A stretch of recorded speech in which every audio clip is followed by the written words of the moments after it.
Hi, everyone. I often hear stories about how sad life is for many of my fellow mommies, and I want to tell you the positive side of mine, or rather, about my mom. She's the best one I could ever have, and I'll tell you why. My name is Vivienne. My mother worked in a military hospital. Every day she would come home tired, but she always found time to spend time with me. We've had the same tradition for years, reading books before bedtime. My mother always said that my love of books would give me knowledge, and with it comes literacy. She was right. Already by the age of 6, I knew more than 3 languages: my native English, French, and German. I learned these languages without a teacher, just my mother and I reading the right books every day. She was always very smart. Despite the discipline at work, she was like a dandelion at home. When she came home, I had finished my homework, the house was cleaned up, and all she had to do was make dinner. There were days when she was very tired or even sick. Then we would order something from the cafe or fast food, and then we'd go to bed.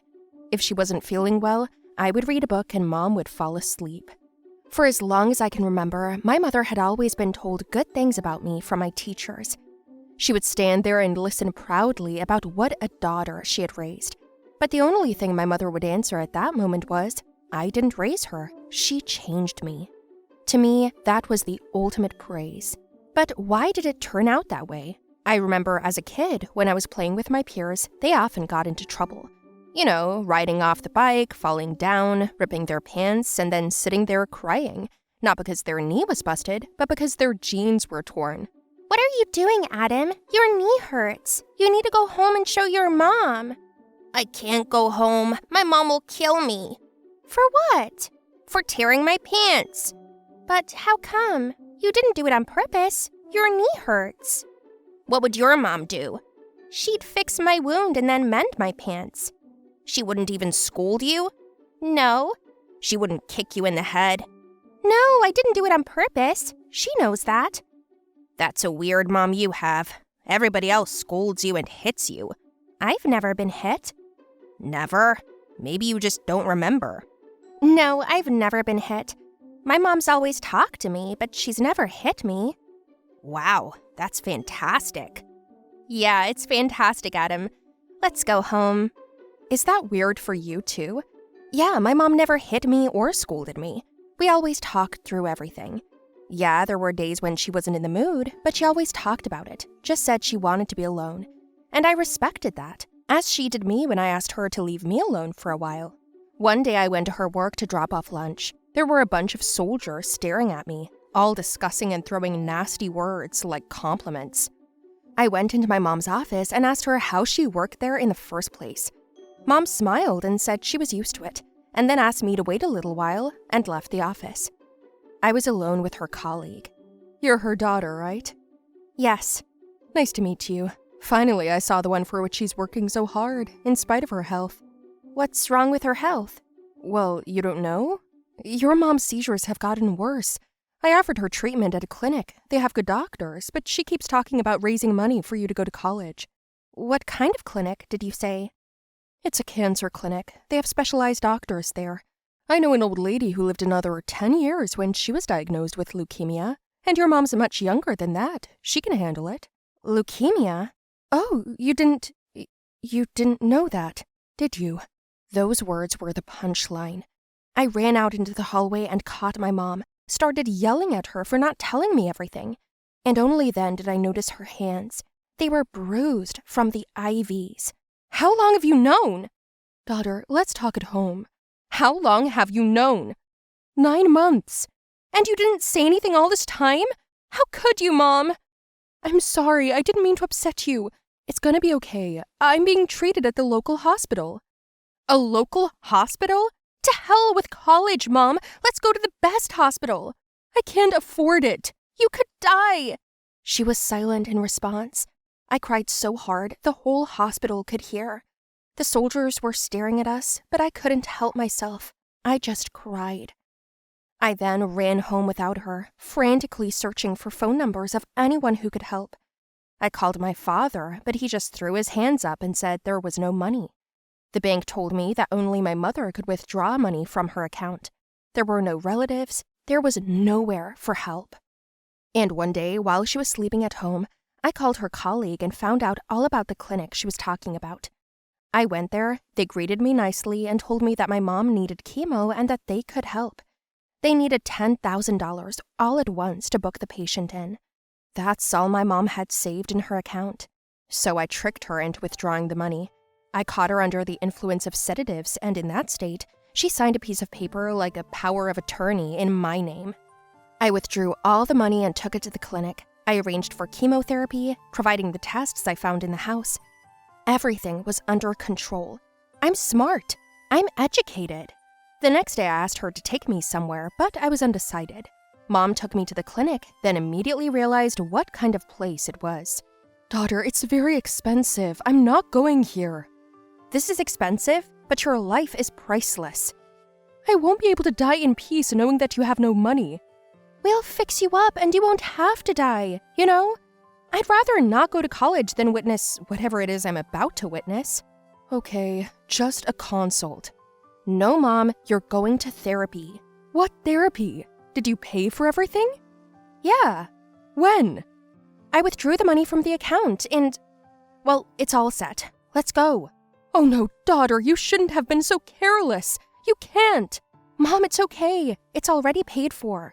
We went in there to this clinic, but it was closed. And what was even stranger, there was no sign of the name of the clinic, no reception, nothing.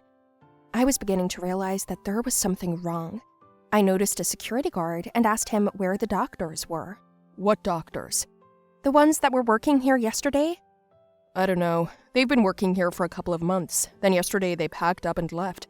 Their lease was kind of up. What? It can't be. Oh no. I can't tell you what kind of condition my mom and I were in. She got sick.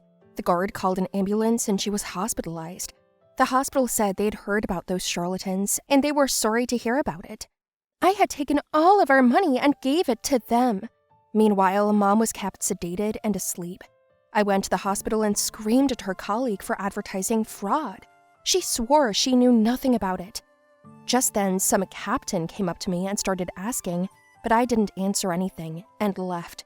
I had no idea where to look for the money or what to do next. I just sat on the ground outside the hospital gates and roared in despair. Then, that captain came up to me again. They told me everything. That's too bad. Where is your mother now? In the hospital. She got fucked up because of me. Not because of you, but because of a mistake. I made it. We all make mistakes. But not like that one. I used to be in charge of a squad. My soldiers and I went on a mission where I made one little mistake. I gave the wrong coordinates. Then what? They all died. The whole platoon. There is no excuse for a mistake like that. But you can still save your mom. But how? Give me an accurate description of the clinic, and I'll need your mom's medical history. Why are you helping us? I'm doing my duty. Is that answer enough for you? That's great, sir. This man then worked with my mother for many years. As it turns out, she once saved his life. She had kept him alive. Then the hospital called and said my mother had gotten worse and had a mass in her organs that had to be removed right away. I ran to the hospital with a real fear that I could lose her. We were required to pay $5,000 for the surgery. I just didn't have that kind of money. I couldn't pull myself together. How could I lose my mom like this? I asked myself. But 10 minutes later, that captain walked into the hospital. He made all the arrangements and paid for her surgery. Well, we can't pay you back until... That's not required. I had a mother too, and she was the best. This money was collected by my soldiers. They know your mom and wish her well. Also, we're looking for those crooks. They will be found, and so will your money. And then he left. It was a few agonizing hours, but the operation was a success. Mom woke up the next day, and even then she didn't scold me, just told me that I had been wrong. Anyway, she was relieved. Today we got a call from the captain, who told us the news that the scammers had been found, and we would soon get our money back. He also made sure that my mother could find another referral hospital, and he bought me new books to read for her every day. Wish us luck, and may your moms never get sick. Hello everyone, my name is Eliza. I had a difficult period in my life, even the most difficult. Of course, it's a little easier now, But what I went through almost made me give up. I will tell you everything now in more detail. And you, please, like the video, write your opinion in the comments, and do not forget to subscribe to the channel. I'm in high school. I'm 15 years old, and I've never been an ardent party girl. Yes, I was the most ordinary girl who studied, helped my mother with chores around the house. My mother had a second marriage. That is, I lived with my stepfather. They had twins, and my mother had absolutely no time for me. On the one hand, I understood that I was an adult, and I needed to support my mother. It is more difficult for her, but on the other, I still felt the need for her presence in my life. But ever since she got pregnant, there has been less and less of her. The only thing left for me is to move on, go to school, and help around the house. Well, then some kind of nightmare began. When the babies were born, it was great, of course. We were all happy, but most of all, I was worried about my mother. When they were discharged from the hospital, something started at home. There was a round-the-clock yell. It was impossible to sleep or do homework in the house because the girls were constantly yelling. Then one, then another. I had no idea how to help her. And on the other hand, I just wanted silence. Once, when my father left for work, my mother asked me to stay and help her with the little ones. I couldn't because I had an important exam waiting for me at school. I couldn't miss it. All of a sudden, she started yelling at me a lot. She called me a shitty daughter, and I was offended by her. What right did she have to call me that? Out of anger, I said a lot of unnecessary things to her. I probably shouldn't have said it, but I couldn't help myself. I shouted that it wasn't my fault that she had remarried and had to give birth. My mother felt like cold water had been thrown over her. She stood up straight and left. Full of anger, I slammed the door and ran to school. By the way, yes, that day I successfully failed the exam, and this made me even more angry. I've never been so angry before.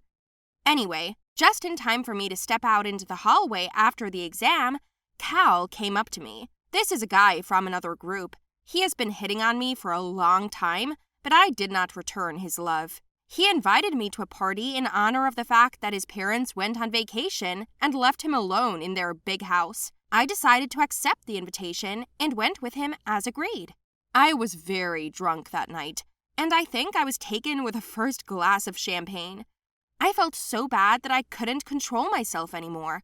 All I remember is Cal pouring me another glass of champagne or wine and then inviting me into his bedroom.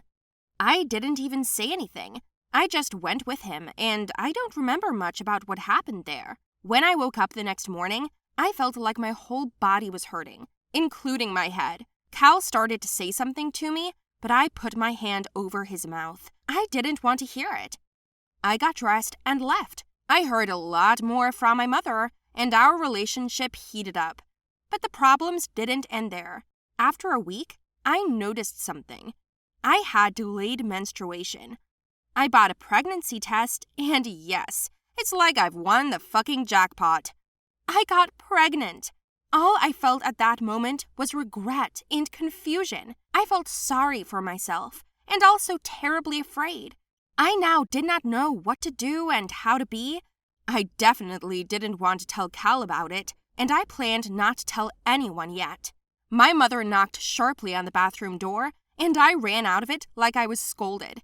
I ran into my room and remembered that I had left the test in the bathroom. A second later, my mother ran out of there shouting, "Are you pregnant?" I didn't have time to come up with an excuse, so I just said yes. She asked who the father was, and I said I didn't know, or rather I didn't remember.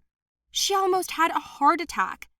No, I wasn't hoping for anything, and I hadn't even decided what to do about keeping the baby or not, but my mother's behavior made me give up, and I suddenly wanted to give birth to her for evil. She went and wailed every day, slowly dripping on my nerves.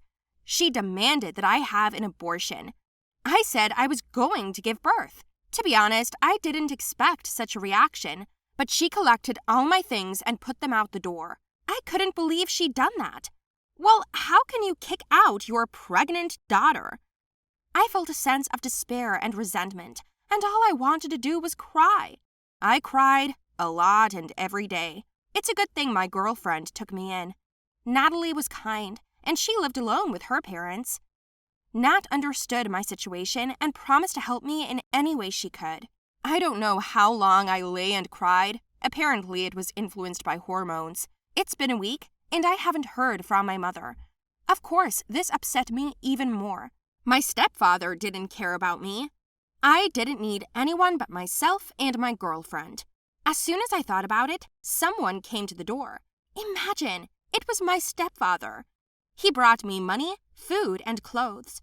It turns out that Natalie told him where I was, and he decided to help a little. I didn't expect it. When I asked where my mom was, he said she was home with the girls, apologized for her, and said she was having a hard time, so she was taking it out on me. I asked him to tell her that I was not a scapegoat, and that if it was so difficult for her to think about me, then let her not strain herself. Apparently, she had no place left for me in her life.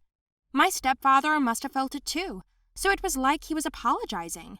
I accepted his help, and then he left. I gave the whole amount to Natalie for my living expenses.